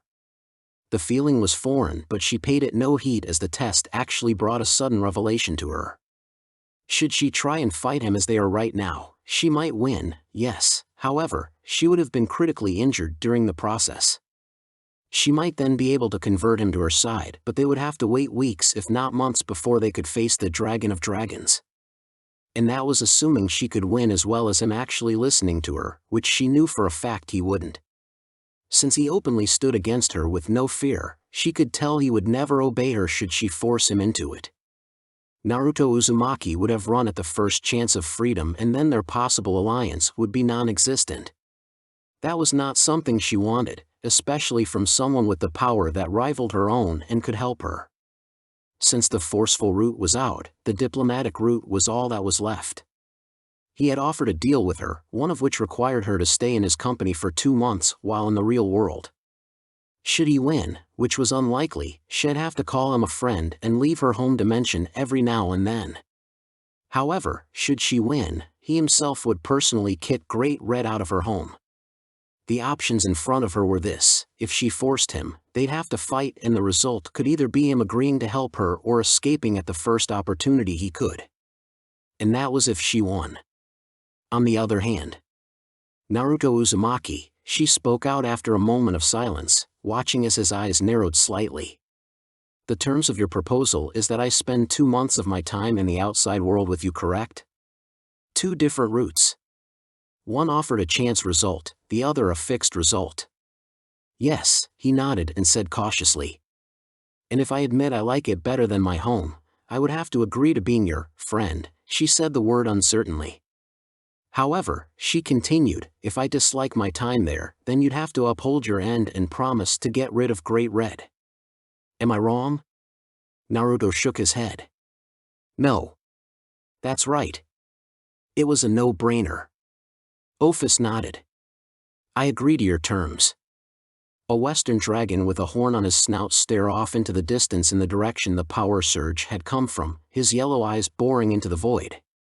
He was a large dragon who was about 100 meters long, with red scales on top and white scales running along the underside. Dense scales made for protection covered his entire body from head to tail, even on his wings, which he had 2 sets of. He had 4 legs, all bulky enough to crush and completely dominate his opposition. This was Great Red, the Dragon of Dragons, one of the legendary duo whose powers made other divine beings tremble. He was also interested in the 2 signature which had appeared moments ago. One of them was of course the witch, Ophis. It was hard to forget that signature, who constantly bugged him to no end about moving out of her home. It was his home, damn it. There was no other place with so much room as well as isolation as this. He could do anything he would in here and nobody could judge him. Except her, of course. Stupid witch. However, it was the other signature that caught his attention. For as long as he could remember, or cared to anyways, only he and the witch had that kind of power. But now, it seemed a third player had entered the field, one who might possibly throw him off his ranking as top 1. And that irked him. How dare that being challenges him? Granted, his strength was impressive, but who was he to come up here and flare his powers like that? Only he, the Dragon of Dragons himself, could do that. And now he was over it. As long as the witch and her puppet left him alone, he wouldn't care. He wouldn't mind losing the top rank if it meant he could enjoy doing what he does best. Speaking of which, Great Red mumbled, his voice echoing through the void. He craned his neck and flexed his wings, stretching them as far as possible. He stretched out his legs as well as his tail to ensure no part was stiff, letting out quiet groans as his bones popped. Time to perform a complete barrel roll, and actually stay airborne afterwards. And with that, the true dragon shot forward. Ophis couldn't help but feel slightly peeved for some unknown reason. Oh wait, she knew the reason: that moron was probably doing something stupid and messing up her home, again. And just as the feeling came, it disappeared, making her face return back to its emotionless self. She glanced toward her side, watching as her companion, acquaintance, equal, savior. She watched as he walked beside her, hands behind his head, without a care in the world and no longer in his power form. Now that he wasn't glowing like a sun, Ophis had to admit he really did look like a human and felt like one as well. His eyes, which were once yellow most likely as a result of his power-up, were now cerulean blue with normal pupils. Interesting. Where are we going anyways? He asked while observing his surroundings with interest in the forest path they were walking on. Since you had no knowledge of this place, and I had no desire to care where we spend our 2 months, I've decided to pick a random location within one of the realms for us to go to, she explained flatly. Naruto made a sheepish expression. Sorry. I know you hate the outside world, but I'm sure if you give it another chance, you'll learn to love it out here, he exclaimed while pumping his fist in the air. Looking at him out of the corner of her eyes, and what makes you think he'll change so easily? Because I'm here, Databeo. And I'm going to make sure that for the next 2 months, you'll learn to enjoy life and have fun like I do. He flashed her a wide grin. Eyes lingering on him a moment longer, she then turned back ahead, opting not to comment. A few moments later, they came across a clearing on top of a cliff overlooking a big city. Welcome to Kyoto. The afternoon sun bore down overhead, illuminating the city as well as slightly irritating Ophis, who was not a fan of the light. Towers that surpassed the height of those back home stood before Naruto, all made from unknown designs he was not familiar with. Sounds, which sounded like honks, echoed from within the city, and a silver bird flew overhead, roaring all the while. Strangely, it seemed the place was divided into 2 places, as evident that, from where he was standing, further back on the right side were buildings which resembled those back home. Feudal Japanese homes to be exact, if only Naruto knew what that meant, since Ophis took the liberty of explaining some stuff to him on the way here. Compared to the city on the left, the right looked old, ancient, outdated. However, to him, that just felt right. Probably because it reminded him on home, but hell, take that over the alien side any day. In the seal, which Naruto had restored the mental link earlier after Ophis agreed to the terms, Kurama nodded his head in agreement. Say, Ophis, he pointed toward the similar Konoha design, can we go over there first? She merely shrugged. Okay. You might want to suppress your chakra, Naruto, Kurama advised. If what Ophis said was true, the Yukai or whatever here could sense your chakra from miles away. Naruto thought about that. He wasn't here to cause trouble, even if trouble always found him. He was here to show Ophis a good time for the next 2 months or so. That being said, after hearing Ophis explain how each of the factions in this world had an unstable peace accord, getting caught up in a political shitstorm was something Naruto did not want to deal with right now. Especially since none of his teachers or friends were here to bail him out in case something went wrong. Knowing him, something will go wrong. That, and he hadn't completed his lessons on politics yet. And they had made it perfectly clear he was to avoid politics until after his lessons were completed, and to also have someone with him at all times, which he was totally fine with. They'd talk, had fights. It was a mutual agreement. Right, Naruto said, agreeing to his partner's suggestion. Suppressing his chakra was a good idea. There was a pause between the two. How'd I do that? Kurama facepalmed. Thanks for watching. This is it for this movie.